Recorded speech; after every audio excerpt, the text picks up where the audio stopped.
저번 시간에 우리가 했던 이야기 잠깐만 다시 해봅시다. 저번 시간에 수행의 결과를 알아도 되느냐 이 말을 했었어요. 다른 수행들 수행의 결과를 알고 수행하는 수행을 비판하는데 우리도 실제로는 수행의 결과를 알면 수행하죠. 그러면 우리도 수행의 결과를 마음의 힘으로 만들어낼 수 있는 것 아닌가 라고 생각할 수 있어요. 그래서 잠깐 생각해봤어요. 그럼 도대체 우리가 어떤 걸 만들어내야 되지 생각해봤어요. 어떤 걸 만들어내야 되겠어요? 좌선하면서 활발하게 알아가는 상태가 돼야지. 활발한 마음의 활동을 만들어내야지. 이거 만들어질까요? 대상을 빨리빨리 알아가야지. 대상을 빨리빨리 알아가는 상태를 만들어내야지. 이거 만들어질까요? 이거 안 만들어질걸요. 난 이거 만들 자신이 없는데요. 이거 절대 안 만들어질 겁니다. 마음이 안 변하면 그렇게 안 되는 거예요. 내가 봄을 이해하는 상태가 돼야지. 될까요? 내가 드럼을 이해하는 상태가 돼야지. 이거 될까요? 물론 사회도께서 수행의 결과를 알면서 수행하는 것은 바람직하지 않다라고 말씀하세요. 저도 사실은 그 말에 동의합니다. 근데 우리가 조금 기본 사회인으로서 결과지향적인 사람들이죠. 그래서 여러분이 이 수행에서 이렇게 좋은 점이 있어, 이 수행 결과적으로 이런 좋은 것들이 내게 생겨나 이런 게 이해되지 않고 단지 알아차리만 해. 단지 발행견을 일으켜. 그렇게 발행견을 일으켜서 알아차리면 해나가면 돼. 라고 내가 말하면 여기 법회에 한 10명쯤 남아있을 겁니다. 한 10명쯤 남아있을 거예요. 저는 그런 파워가 없죠. 쇼밍 큰 사회자 같은 분이 딴 거 신경 쓰지 말고 알아차리면 하면 돼. 발행견에 일으키면 돼. 이렇게 말하면 사람들이 할 거예요. 근데 저 같은 사람, 이렇게 위신력이 약한 사람, 파워가 약한 사람이 그렇게 말했다가는 아무도 안 들을걸요. 내가 끝까지 설명하니까 정말 그렇게 될 것 같은데? 라고 사유로서 접근해서 이해되어서 아마 여러분이 이 수행을 하고 있을 겁니다. 그리고 우리의 수행의 과정을 설령 여러분이 안다 하더라도 아무리 사마디가 좋아져도 만들어낼 수가 없어요. 어떻게 활발한 마음의 상태를 마음의 힘으로 만들겠어요? 대상을 빨리 알아가는 것, 이거 어떻게 마음의 힘으로 만들겠어요? 우리가 하고 있는 수행은 결과를 알아도 그 단점이 그렇게 크지 않은 것 같아요. 사실 단점이 없는 건 아닙니다. 단점은 여러분이 스스로 길을 찾아가는 그 힘이 약해져요. 여러분이 스스로 길을 찾아가는 그 힘은 약해집니다. 근데 그것도 여러분이 끊임없이 알아침 해나가고 그 과정에서 마음 힘이 좋아지고 물러나고 관심이 생기고 관심이 굴러가면서 관심이 주도해서 수행이 되어 나간다면 그때부터는 그것도 별로 상관이 없을 거예요. 하여튼 저는 그렇게 생각합니다. 별 문제 아니다 우리에게는. 어떤 수행자랑 이야기하다 보니까 여기서 저랑 함께 수행하는 분들 가운데 몇몇은 아는 마음에 대해서 상당히 허들을 느끼는 것 같아요. 아는 마음을 좀 장벽처럼 느끼는 것 같아요. 사실 우리가 아는 마음 이야기 많이 하죠. 그래서 아는 마음을 꼭 알아야 되고 그게 아주 중요한데 거기다 이해가 자기 약하다고 생각하고 그렇게 아는 마음을 계속 알아가고 이해하는 데 있어서 힘들어하는 사람, 그렇게 힘들어해서 수행이 잘 안 된다라고 생각하고 못한다고 생각하는 분들도 있는 것 같아요.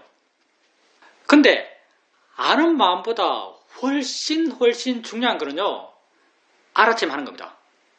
알아차림 하는 게 아는 마음보다 훨씬 중요해요. 내가 수행에 대해서 워낙 수행 과정이 다양하다 보니까 수행을 처음 시작할 때부터 거의 내가 이해한 마지막까지 다 모두 말하려 하다 보니까 뒤에 얘기를 해요. 왜냐하면 그것이 필요한 분들이 있기 때문에 그 이야기를 듣고 뭔가 새로운 이해가 생길 수 있는 가능성이 있는 분들이 있기 때문에 다 얘기를 해요. 근데 아는 마음보다 훨씬 중요한 것이 알아차림이에요. 그래서 내가 알아차림 부분을 좀 더 길게 이야기하려고 중간에 양념처럼 넣는 게 있죠. 뭐 이성을 하면서 개발하는 가장 기본적인 마음이 두 가지 있습니다. 이거 사실 안 해도 되는 걸 해요. 고향과 활발합니다. 그리고 띄엄띄엄 알아갈 때는 그 힘이 꼭 나의 힘같이 느껴지지만 수동적으로 알아갈 때는 그 힘이 마음의 자발적인 순발력 같다. 이런 말도 사실은 썩 그렇게 필요하지 않지만 해요. 왜? 알아차린 부분을 좀 더 길게 이야기하려고 이것을 넣는 거예요. 우리 수행에서 알아차림이 정말 중요합니다. 아는 마음 아는 것보다 훨씬 중요해요. 아는 마음은 알아차림을 바르게 하면서 생기는 자연스러운 결과 같은 거예요. 그래서 여러분이 설령 나는 아는 마음을 잘 이해하지 못해. 아는 마음을 계속 알아가는 것이 잘 안 돼. 어떨 때는 이해되지만 많은 경우 이해되지 않아. 이렇게 스스로의 수행에 대해서 느껴지더라도 아무런 문제가 아닙니다. 알아차림 하고 있다면, 바른 길을 일으키고 있다면, 알아차림이 없을 때 알아차림 하려는 노력을 하고 있다면, 그렇다면 아무런 문제가 아니에요. 수행을 정말 잘하고 있는 거죠. 어떤 사람이 수행을 잘하는 사람이에요? 아는 마음 이해하는 사람? 지혜가 있는 사람? 자유로운 사람? 저는 어떤 사람이 수행을 잘하는 사람인가? 수행을 하는 사람이 수행을 잘하는 사람이라고 생각해요. 우리 사회도는 끊임없이 수행하는 사람이 수행을 잘하는 사람이다 이렇게 말했어요. 여러분 수행에서 뭘 기대하세요? 어떤 게 여러분에게 생겼으면 여러분이 내 삶이 달라졌다. 수행을 통해서 내가 바뀌었다. 어떤 게 여러분에게 생기면 무엇이 여러분에게 바뀌면 여러분은 정말 내 삶이 달라졌다. 내 삶이 바르게 되었다. 내가 좋아졌다. 수행을 통해서 변했다. 바르게 변했다. 이렇게 스스로 판단하시겠어요? 지혜가 생겼어? 아는 마음 이해했어? 나는 수행하는 자기를 확인하면서 자기 삶의 변화를 느껴요. 수행하는 자기를 확인하면서 여러분이 다른 사람 보면서 화를 내요. 화나죠? 화 안 나요? 화납니다. 나도 화나요. 다른 사람이 어떤 말을 하면 내가 화가 나요. 화가 났을 때 여러분은 저거 보이는 거지 이렇게 해요. 저거 보이는 거지. 저거 소리지.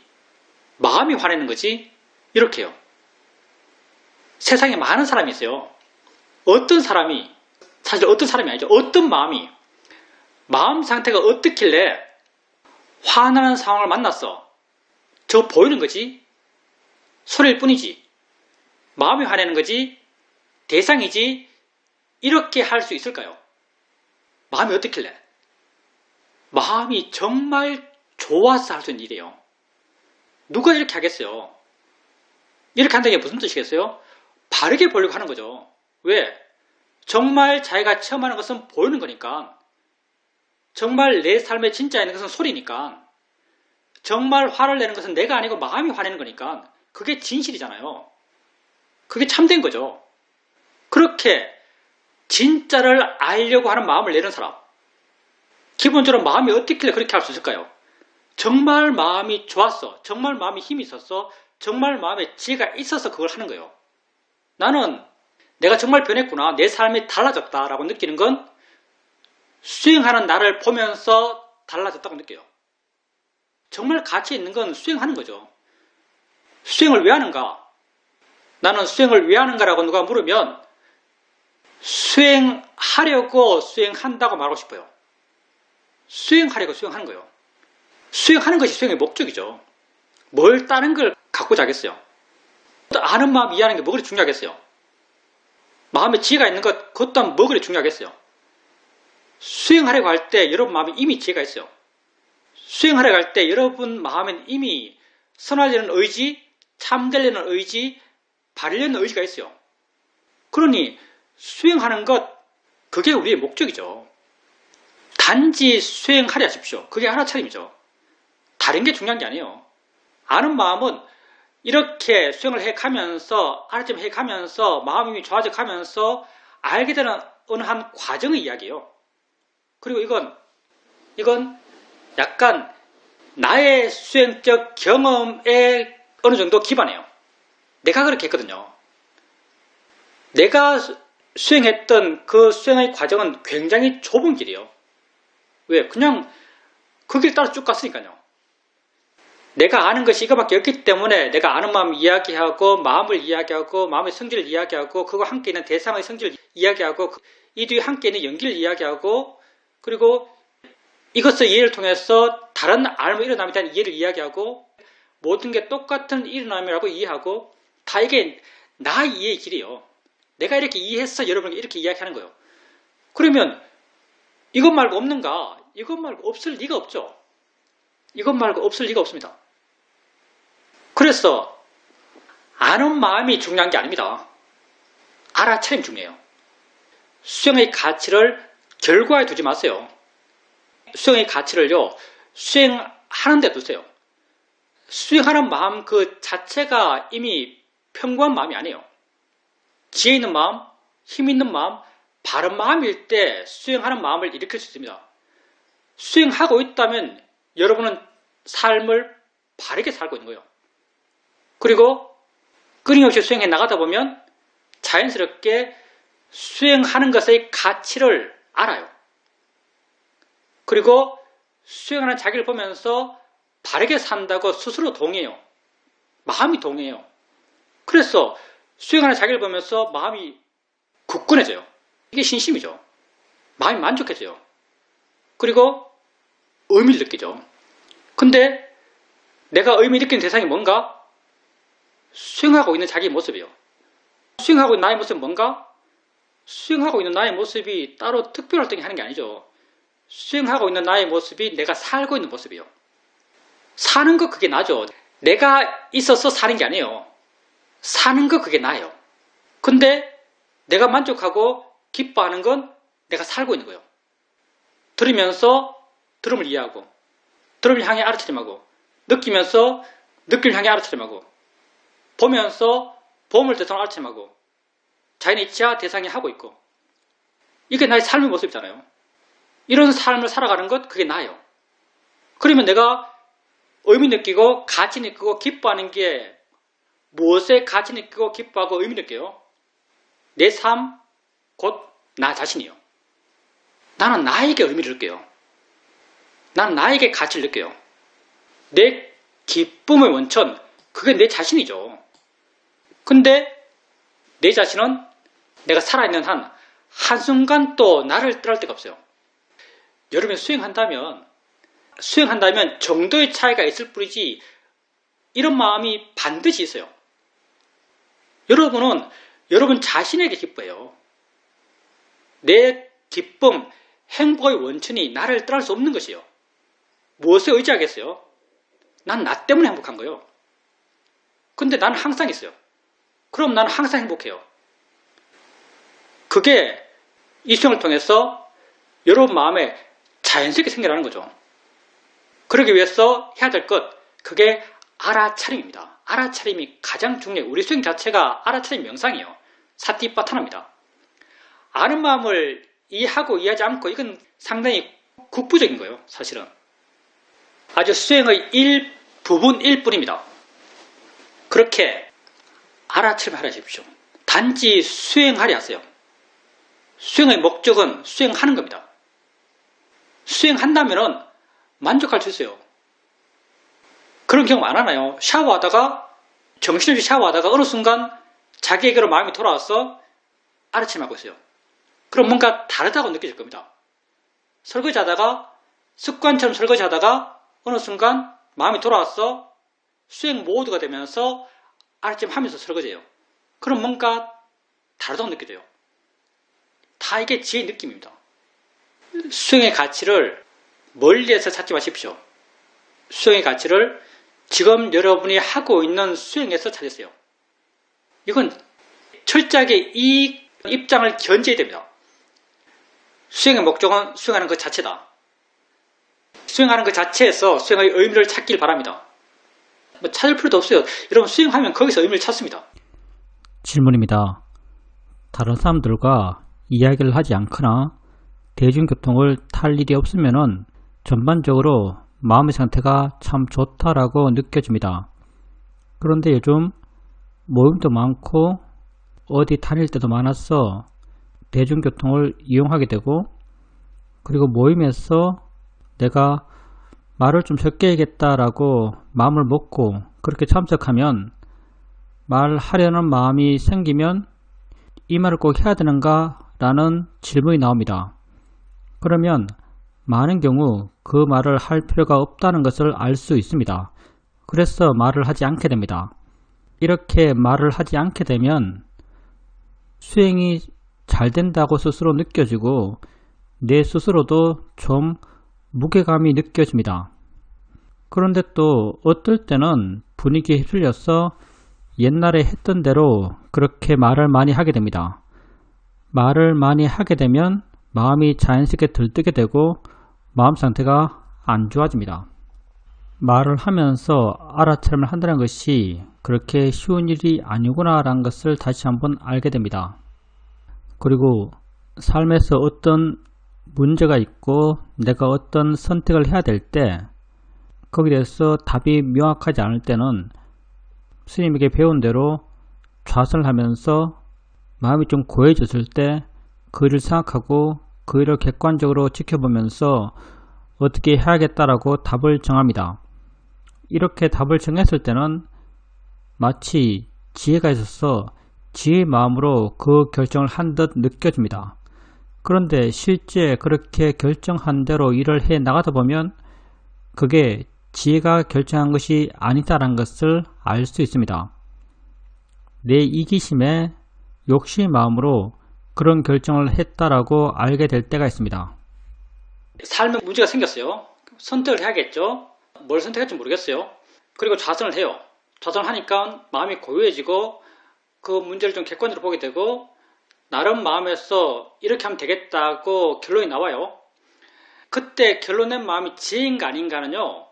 나중에 그 일을 했을 때 결론 낸 대로 행동했을 때 펼쳐질 상황에 의지하잖아요. 그게 지혜의 결정인가 아닌가는요. 그때 그 순간 마음의 느낌으로 확인하는 거예요. 그때 수행자님께서 그렇게 결론 내었을 때 뭔가 마음에 확실한 느낌 들고 분명해지고 마음이 좀 굳건해지고 이런 마음의 느낌이 있다면 그건 지혜가 결정한 게 맞습니다. 그리고 그게 설령 지혜가 결정한 게 맞다 하더라도요. 그 지혜가 그 일을 세상에서 부드럽고 성공적으로 되도록 하지는 못해요. 그 지혜는 내 마음을 좋게 하는 것이지 세상 일을 잘 되게 하지 못해요. 세상 일을 할 때 세상이 이럴 테니까 다른 사람이나 어떤 상황이나 거기에 대한 일일 테니까 그래 결정한 대로 다른 사람에게 내지는 어떤 상황에서 그 결정한 대로 실천을 해요. 이렇게 실천해 나갈 때는 다른 변수가 또 엄청나게 많아요. 다른 변수가 그 일에 당연히 개입하죠. 그래서 내가 결정했고 이렇게 될 거라고 기대했던 방향으로 일이 안 될 수 있어요. 이렇게 안 된다 해서 내가 맨 처음 그걸 결정할 때의 마음이 지혜가 아니었구나. 잘못된 판단이었구나. 이렇게 볼 수는 없어요. 그때는 또 새로운 마음과 새로운 일이 펼쳐지고 있는 거죠. 무슨 말인가 하면 그렇게 좌선하면서 일을 어떻게 하지라고 일을 떠올리고 고요한 마음으로 바라보고 이렇게 하면 되겠다라고 판단하고 그게 지혜가 결정해서 마음이 가벼워지고 확고해지고 분명해졌다 치면 그건 분명히 지혜가 한 거예요. 이건 그때의 일이고요. 그렇게 결정한 결정을 들고 세상 맞서면서 그 일을 결정한 대로 세상에서 하려고 그래요. 이렇게 하려 할 때 일은 하려 할 때의 상황은 또 다른 상황이에요. 다른 마음이 다른 일을 하고 있는 거예요. 내용적으로는 이어지겠죠. 그렇지만 마음도 다르고 하고 있는 것도 달라요. 우리는 그때 지혜가 있고 그때 마음이 좋아지고 그때 문제를 지혜롭게 해결하는 거죠. 그러니까 그런 결정을 할 때 결정을 지혜롭게 한 거예요. 또 그걸 세상에서 펼칠 때는 펴는 걸 지혜롭게 해야 되는 거예요. 이게 두 개가 어떤 연관성이 있는가? 내용적으로는 이어지겠지만 실제로는 전혀 다른 상황이고 다른 마음이고 다른 일이에요. 그래서 이게 세상에서 잘 안 통한다 해서 맨 처음 이렇게 하겠다 결정한 이 마음이 지혜 없는 마음인가 하면 그렇게 말할 수는 없다는 거죠. 그때 최선을 다할 뿐이에요. 그때 발휘하려고 할 뿐이에요. 그래서 세상에서 그 일을 할 때 일이 잘 안 되어서 마음이 화가 난다면 그때 화를 발휘해 보고요. 다른 사람이 만약 내가 하고자 하는 것에 대해서 반박한다면 그때 알아지는 것, 보여지는 것, 들려지는 것을 발휘하려 하고요. 이렇게 발휘하려 한다면 그때 또 마음이 바른 거예요. 그때 내 마음을 바르게 하려 할 뿐이지, 내가 지혜로서 결정했다 해서 그 결정이 세상에서 일을 잘 되게 하지는 못해요.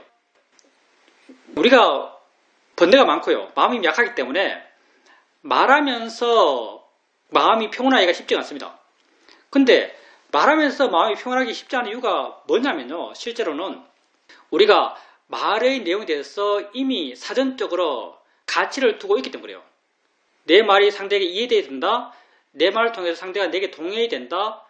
얘들이 내 말 잘 들어야 된다. 뭐 다양하게 많겠죠. 우리가 말의 내용에 대해서 이미 마음에 가치를 두고 있기 때문에 말하면서 알아치면 잘 안 되고, 알아치면 안 되니까, 그리고 가치를 두고 있으니까 당연히 가치를 강렬한 방향으로 말을 해요. 그럼 가치를 강렬한 마음이 어떤 마음인가? 번뇌죠. 번뇌로서 말을 하게 되니까 당연히 마음이 안 좋아지죠.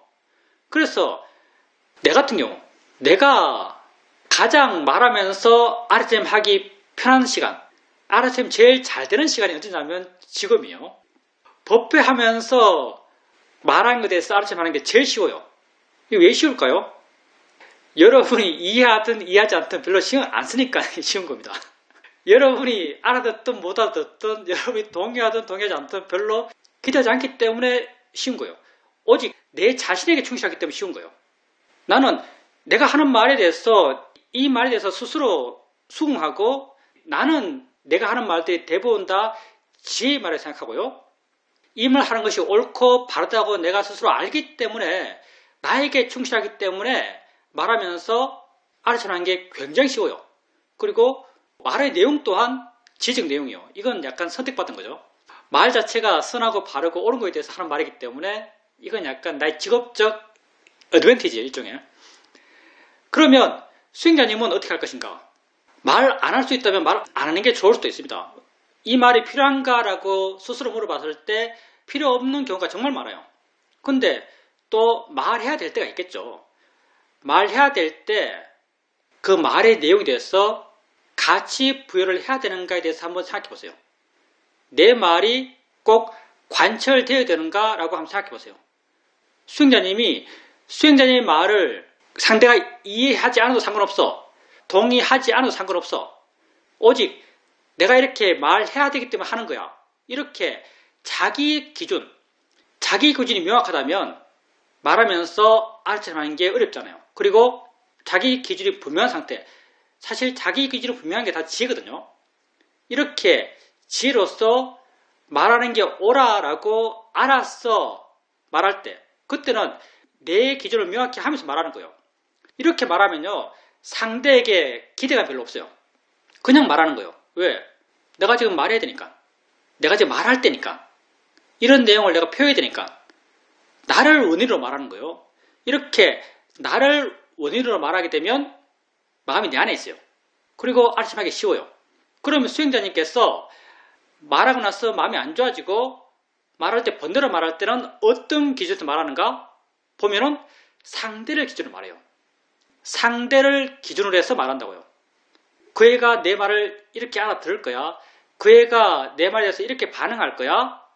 내 말을 이렇게 수긍할 거야. 내가 이렇게 말하면 그 아이가 나에 대해서 이렇게 좋은 감정을 가질 거야. 이렇게 상대를 기준으로 말을 해요. 상대를 기준으로 말하게 되면 번뇌로 말하게 되고요. 번뇌로 말하게 되면 마음이 안 좋아지고요. 마음이 안 좋아지면 피곤해집니다. 그래서 말하지 않아도 상관없다면 말 안 하는 게 맞고요. 말해야 한다면 자기 기준을 갖고 말해야 됩니다. 그 말을 해야 되니까 하는 거예요. 내가 그 말을 해야 되니까 하는 거예요. 하는 게 옳기 때문에 하는 거예요. 이렇게 자기 기준을 갖고 말하게 되면 마음이 내 안에 있으면서 말할 수 있습니다. 알아차림 하는 게 쉬워요. 그리고 상대에 대한 기대감이 현저히 약해요. 기대감이 현저히 약하면 마음의 번뇌가 별로 안 일어납니다. 이게 말하면서 알아차림 하는 마음 자세죠. 그렇다면 별로 안 피곤해져요. 그리고 마음에 기쁨이 생길 수 있어요. 말하면서 알아차림하면 기분 좋아요. 그리고 상대가 내가 생각했던 반응을 전혀 하지 않더라도 느낌이 어떠냐면요. 지는 지대로 화내네. 나는 내대로 말한다. 이런 느낌이에요. 그래서 별로 자극받지 않습니다. 그렇게 자기 기준을 명확히 하면서 말해보십시오. 질문입니다. 오늘 스님께서 하신 말씀 가운데 마음이 그때그때 다르다라는 말씀이 마음에 참 와 닿습니다. 저번 인터뷰에서 스님께서 저에게 알아차림을 순수하게 알아차림해라 이런 말씀을 하셨고 그 말이 참 와 닿았습니다. 그래서 알아지는 대로 그대로를 순수하게 알아차림하려고 하고 있습니다. 한 번은 화장실 청소를 하고 있는데 그때도 알아진 것이 있습니다. 그렇게 알아진 것을 단지 알고 있었습니다. 그러다가 일어나게 되면 순간 어지러운 느낌이 생기는데 이전에는 그 어지러운 느낌을 느낄 때 느낌을 느끼자마자 다른 생각, 다른 관념적인 전개로 빠져듭니다. 그런데 이번에 그렇게 앉아서 청소하다가 일어났을 때 어지러운 느낌이 생겼고 그 어지러운 느낌을 그냥 그대로의 느낌으로 그냥 그 순간 알아가면서 뭔가 좀 다르다, 마음이 좀 가벼워졌다, 밝아졌다 이런 느낌이 들었습니다. 뭔가 좀 변한 느낌이 들었습니다. 생각도 느낌과 마찬가지로 알아지는 대로 생각이구나, 생각이 있다 이렇게 알아가고 있습니다. 그런데 생각을 이렇게 알아가다 보니까 생각을 있는 그대로 알아지는 대로 순수하게 알아가는 것과 느낌을 있는 그대로 순수하게 알아가는 것 가운데 생각이 좀 더 쉽다라고 느껴집니다. 왜냐하면 생각에는 관념들이 잘 달라붙지 않는 것 같습니다. 느낌에는 내가 수십 년 살아오면서 각가지의 의미들을 보유했고 그 의미들이 아주 강하게 밀착되어 있는데 그 밀착된 의미 때문에 마음이 쉽게 관념 쪽으로 흐르게 되고 그래서 관념이 빠지게 되고 알아차림을 놓치게 되고 이런 영향을 주는데 생각은 그런 밑자락에 깔려있는 의미들이 훨씬 약하다라고 느껴집니다. 제가 법회에 참석하면서 법회에 대해서 갖고 있는 마음가짐은 내가 법회에 참석할 수 있으면 참석하고 피치 못하게 참석할 수 없다면 참석하지 못하는 거지 라는 그런 마음을 갖고 있다고 내 스스로 생각하고 있었습니다. 그런데 상황에 부딪히면 또 아닌 것 같습니다. 금요일마다 한의원에 가는데 처음에는 한의원에 가서 몸을 돌보는 것이 주 목적이었지만 지금은 한의원에서 볼일을 보고 도반을 만나고 점심을 먹고 차를 마시고 하는 것이 큰 의미를 갖는 일이 되었습니다. 한번 한의원에 가려고 차를 타러 갔었는데 그 전날 차를 아이들이 쓰고 어디에 두었다고 내게 사진을 보냈습니다. 그래서 1층에 있다고 지하 1층에 있다고 해서 지하 1층에 내려갔는데 차가 없었습니다. 한참을 찾고 이리저리 헤매고 결국은 지하 3층에서 제 차를 찾았는데 그게 30분 40분 정도 시간이 경과되었습니다. 그때 나가자마자 바로 차를 타고 한의원에 가야만 다른 이후의 스케줄이 시간이 딱딱 맞는 그런 상황이었습니다. 그렇게 차를 찾는 30분 40분 시간 동안 거의 수행이 안 되었습니다. 차를 타고 시동을 걸고 출발하려고 했을 때 마음이 내게 돌아와서 내가 수행을 많이 놓쳤구나 라고 알게 되었고 그때부터 할 수 있는 만큼 수행을 해 나갔습니다. 한은의 일을 다 보고 집에 돌아와서 좌선을 하면서 그때 상황을 돌이켜보면서 아직까지 내 마음에 정한 것이 많구나, 이렇게 정한 것이 있으면 어떻게 해야 된다라고 마음을 갖고 있으면 마음이 그렇게 되지 않을 때 당황하고 화가 나고 수행을 놓치는구나, 이런 것을 다시 한번 발견할 수 있는 계기가 되었습니다. 우리가 정생이라서 얼마든지 마음이 나빠질 수 있습니다. 그리고 여전히 우리에겐 세상의 이야기들이 중요해요. 세상의 가치가 여전히 많이 살아있고요. 그리고 그런 게 당연히 또 내가 나다라는 일종의 아상이죠. 나에 대한 어떤 값어치, 나에 대한 감매김, 그게 또 살아있는 거죠. 그게 이렇게 조합되면서 그런 마음들이 일어납니다. 수행자님 말씀처럼 법회 같은 경우는 뭐 상황되면 들어오고 안 되면 못할 수 있지. 이런 마음이 된다면 그건 이게 약간 다수니까, 그리고 법회에 참석하는 게 의무다 이런 건 아니잖아요. 그래서 법회에 대해서 마음이 여유가 있는 거죠. 그리고 이런 여유 있는 마음이 당연히 좋아요. 바른 것이고. 근데 한의원에 관련돼서는요, 상대가 특정한 개인이요. 그래서 알게 모르게 수행자의 마음엔 이게 그 사람과의 약속처럼 느낄 수 있어요. 이거 다 값어치죠. 약속을 안 지킬 수 있는 거죠. 약속을 해도 사실은 어떤 정당한 절차를 거쳐서 안 지킬 수 있어요. 근데 수행자님은 약속이라고 생각하고 일종의 예의, 의무 이런 쪽으로 그 일을 자기에게 의미 부여하는 거죠. 그러다 보니까 마음이 상당히 격렬히 반응하는 것이고 화가 많이 나는 것이고 많이 들뜨는 것이고 당황하는 거죠. 내가 있고 삶의 내용에 대해서 의미 부여가 있는 이상 상황 따라서 이런 마음은 생기는 게 당연해요. 생기는 것 갖고 우리가 왜 생겼냐? 이렇게 볼 필요 전혀 없습니다. 생겼을 때 마음이 지가 조건 따라서 지할 거 하겠지만 그때 일어나는 마음들을 알 수 있다면 정말 좋고요. 알 수 없다면은 다시 마음이 내게 돌아왔을 때부터 수행하면 됩니다. 수행님 하신 것처럼 돌아왔을 때 수행하면 돼요. 할 수 있을 때 하면 되는 거죠. 할 수 없을 때는 또 못해요. 우리 조건이 그러하고 지혜의 깊이가 그렇고 의미의 어떤 두터움이 또 그러하니까 할 수 없을 때는 할 수 없어요. 할 수 없는 거 그냥 내버려 두고요. 할 수 있을 때 수행해 나가면 되고 할 수 있을 때 수행을 해 나가면서 점점 조금씩 세상에 내가 부여했던 가치들이 줄어들어 갈 겁니다. 그 가치가 줄어드는 기본이 뭐냐면 나에 대한 가치가 줄어들어요. 내가 남에게 약속 잘 지키는 사람으로 평가받아야지. 내가 남에게 좋은 사람으로 평가받아야지. 이거 다 나의 가치거든요. 나의 가치가 줄어들면서 당연히 나의 가치가 줄어들죠. 여러분 수행하면 점점 내가 줄어듭니다. 수행 자체가 그거잖아요. 이렇게 내가 줄어들면 세상의 가치가 줄어들 수밖에 없습니다. 그러면 세상의 어떤 상황에 대해서 내 마음이 작게 반응할 수밖에 없어요. 내가 세상의 가치가 줄어든다 해서 세상을 충실하게 살지 않는 게 아니에요. 충실하게 살지만 자유롭게 충실해요. 그러니까 그렇게 되기 위해서 할 수 있는 건 수행을 할 수 있을 때 수행하면 됩니다. 지금 하고 있는 것처럼 하시면 돼요. 그리고 느낌을 있는 그대로 순수하게 봐라. 순수하게 바라는 것이 내게 알아지는 것을 그냥 알아라. 이런 말이겠죠. 내게 알아지는 것을 그냥 알아라. 그때 수행자님이 그 청소하실 때 느낌 느껴지고 느낌을 알아지는 그대로 알았을 거예요. 알아지는 그대로 알았을 때 아마도 어떤 이해가 많이 있었겠죠. 마음을 바꾸는 건 이해가 바꾸는 거죠. 뭔가 다르다라고 느껴지는 것은 이해가 있기 때문에 다르다고 느껴지는 거죠. 그때 느낌을 순수하게 안다는 것에 대해서 뭔가 마음에 이해가 있었을 겁니다. 그게 어떤 의미인지 뭔가 마음에 이해가 있었을 것이고 그 이해가 마음 상태를 바꿨을 거예요. 순수하게 안다는 것에 대해서 이해가 있었기 때문에 마음의 어떤 변화가 느껴졌을 겁니다.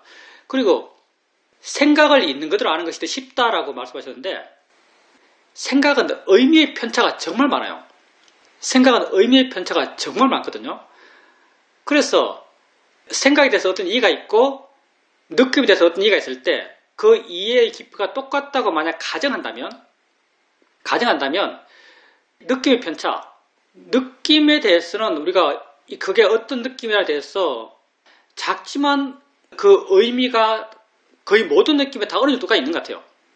근데 생각 같은 경우는 예를 들어서 수행자님이 내 차가 어디 갔지? 이 생각. 내 차가 어디 갔지? 이 생각을 알아진 그대로 순수한 있음으로 알아침할 수 있는가? 이건 쉽지 않죠. 의미가 있으니까. 근데 일상 삶 속에서 순간 일어났다 순간 사라진 생각들, 무수한 생각들이 순간 일어났다 순간 사라지죠. 이런 생각들은 의미가 거의 없기 때문에 그냥 순수하게 아는 것, 순수하게 알 수 있다는 게 사실은 쉽게 놓을 수 있다는 것 비슷한 의미예요. 쉽게 놓을 수 있다는 것과 순수하게 알 수 있다는 게 다 비슷한 의미예요. 이런 생각들은 아주 쉽게 놓을 수 있는 생각이죠. 쉽게 그냥 떠나보낼 수 있는 생각이에요. 그래서 순수하게 알기 쉽죠. 그렇기 때문에 생각도 의미의 편차가 다양하기 때문에 일관적으로 모든 생각에 대해서 느낌과 생각에서 모든 경우에 생각이 더 쉽다라고 이렇게 말할 수는 없을 겁니다. 근데 수행자님께서 느낌에 대해서 순수하게 느낌을 있는 그대로 안다. 이것에 대해서 어떤 이해, 사실 이해가 우리는 어떤 감처럼 느껴지는데 이해가 있다면 자연스럽게 생각에 대해서도 그렇게 할 수 있어요.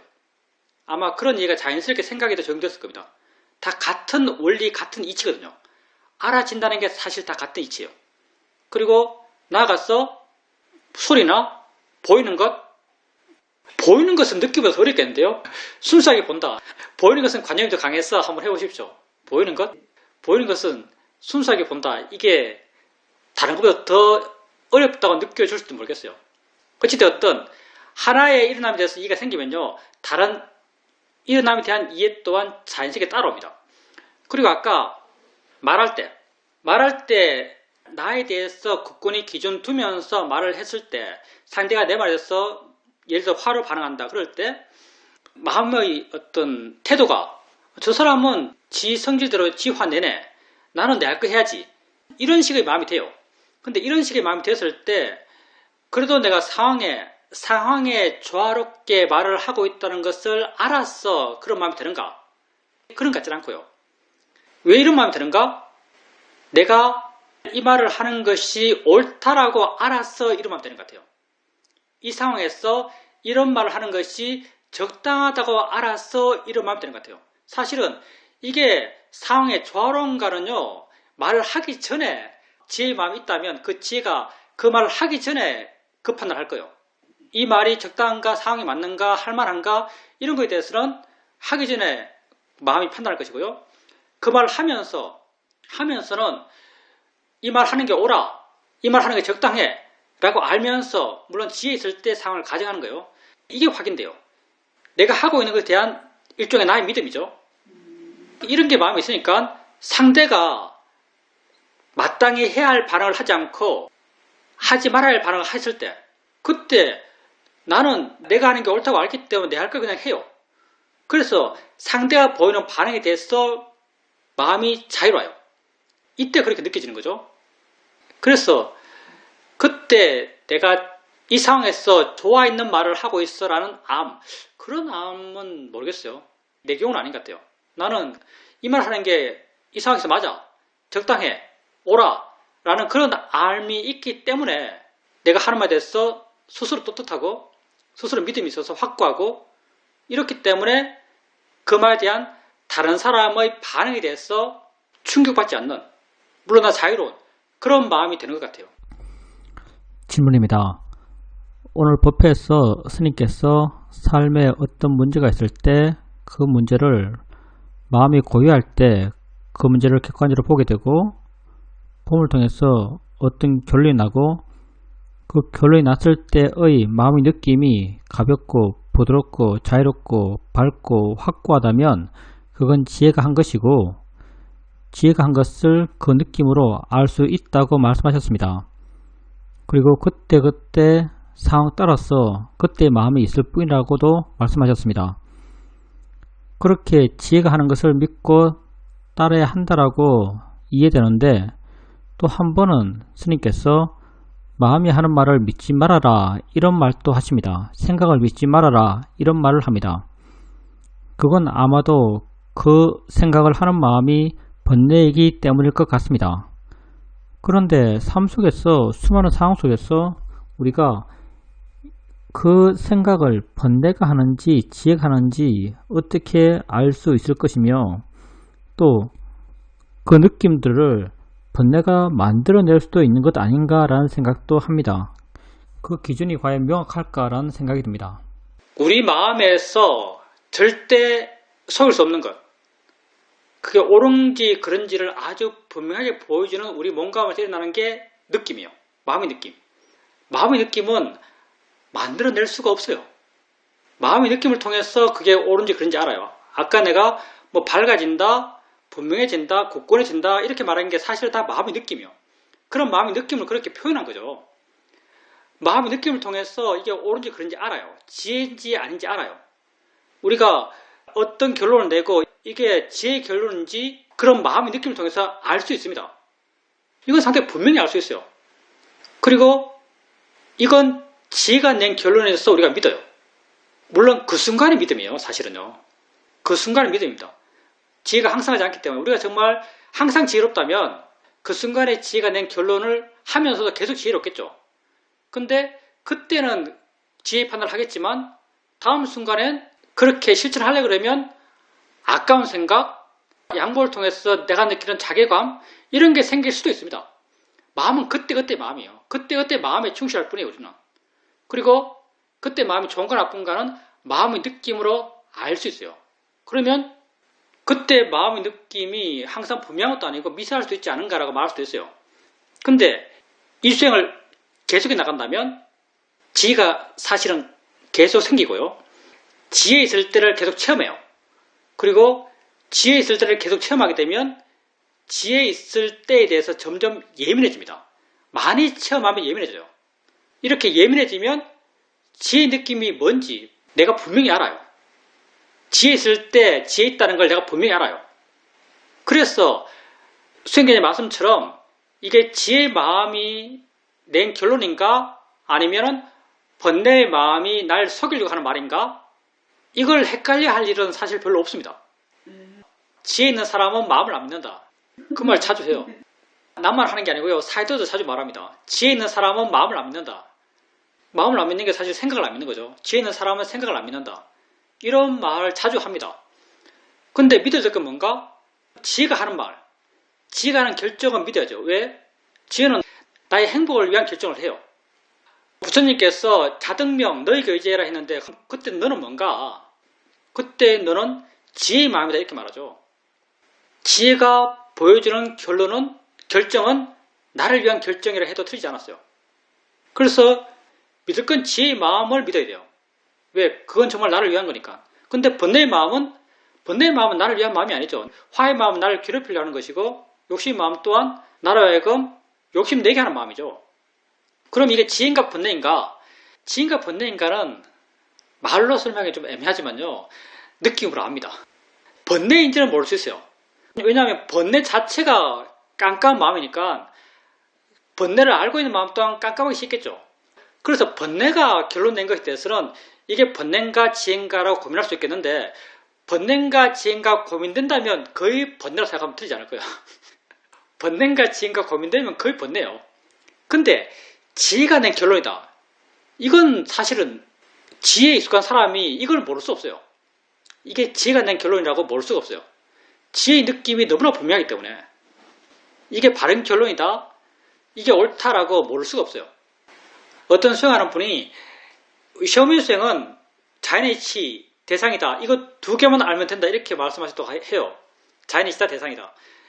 여러분도 아마도 자연의 이치다 대상이다 이런 말 많이 쓸 겁니다. 근데 이걸 어떻게 세야 되는가? 바른 견해. 우리가 바른 견해를 자연의 이치야 대상이야 이걸 내 바깥에서 내게 오는 충격을 막는 방패처럼 사용하는 경우가 아마 많지 않을까 생각해요. 내게 오는 충격을 막는 방패처럼 많이 쓸 것 같아요. 반응 안 하려고, 화 안 내려고, 떨어지려고, 물러나려고 방패처럼 쓰지 않을까 생각합니다. 근데 자연의 이치다 대상이다 이게 뭔가? 이건 내게 오는 충격을 이해하기 위한 도구예요. 이해하기 위한 도구입니다.